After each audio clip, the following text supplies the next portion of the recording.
Hey everyone, it's Will, GamerDad, with another video for you.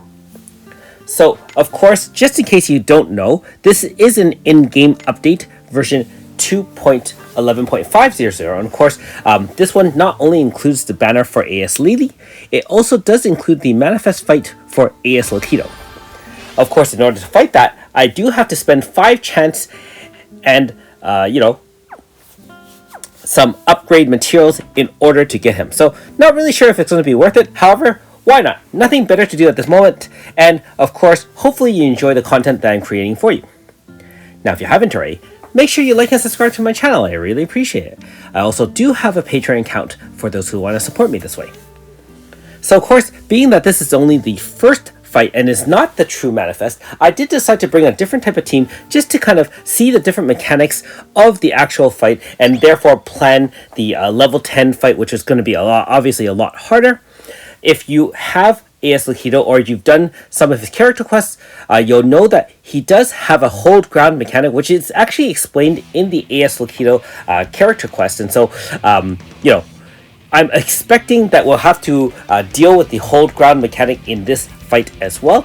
Again, being that this is the first fight, it shouldn't be nearly as difficult as some of the true manifest fights out there. However, I don't want to be caught off guard, and so let's bring a pretty decent free team to start.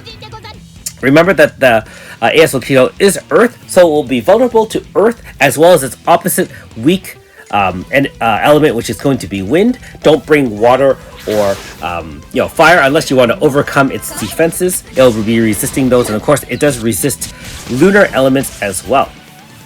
Being that we know that Lokido AS is going to be a physical attacker with no magic abilities, I decided to bring Azami to help control the fight. With multiple stacks of Heavenly Dance, there should be really little to no damage coming our way, and we do have a healer in Yuri, who does cast Guardian Field. Not only does it heal an okay amount, which is 1500, it also does have a type shield. Now, in this fight, I actually forgot to use Kirio's heal as well as physical shield up. However, you'll actually see it really won't matter at this point, being that, we're going to bring him down to what I thought was the end of fight at this point.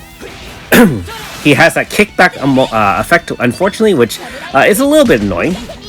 And note that since he does do all blunt type attacks, any sort of weapon zone other than blunt will be effective. So magic zone or slash or even pierce zone, I used slash zone grassed it in order to end the fight like that.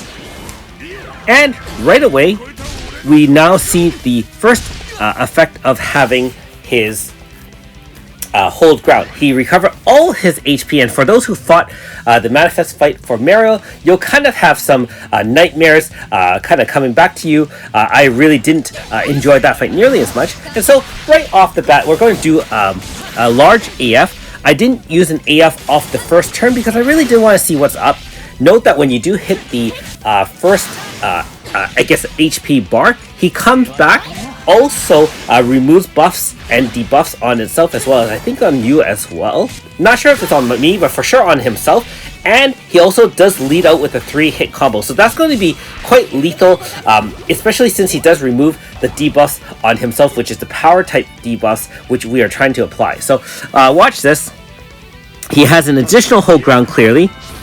So he hits you and see, like I said, he has no buffs and debuffs on himself. Your team actually still has its buffs and debuffs as well. So my correction, it only removes his own buffs and debuffs, but you'll have to account for that, being that the second fight, which is more powerful at each, I won't call it an HP stopper, but at each HP bar, not only are you going to face the debuffing, like removing his own debuffs, which is going to be protecting you, you're going to face a large attack, either his 3-hit combo, which is one of his signature 5-star AS moves, or in this case, even during the fight, you are taking some AoE attacks.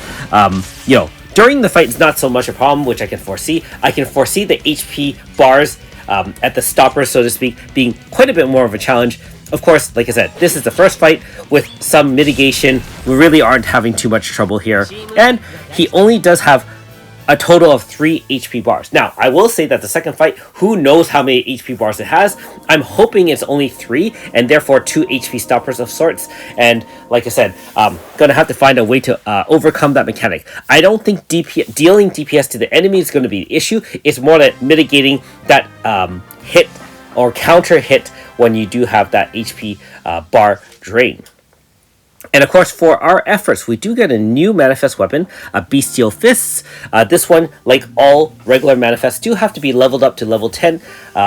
So like I mentioned in yesterday's notice, you will have to grind out about 37 million XP. There are a lot of ways to do it. However, I still think stage 4 regular battle simulator, aka Frogicide, where you're going to kill multiple Cyruses, was probably the easiest way to gather a lot of XP in a very short amount of time.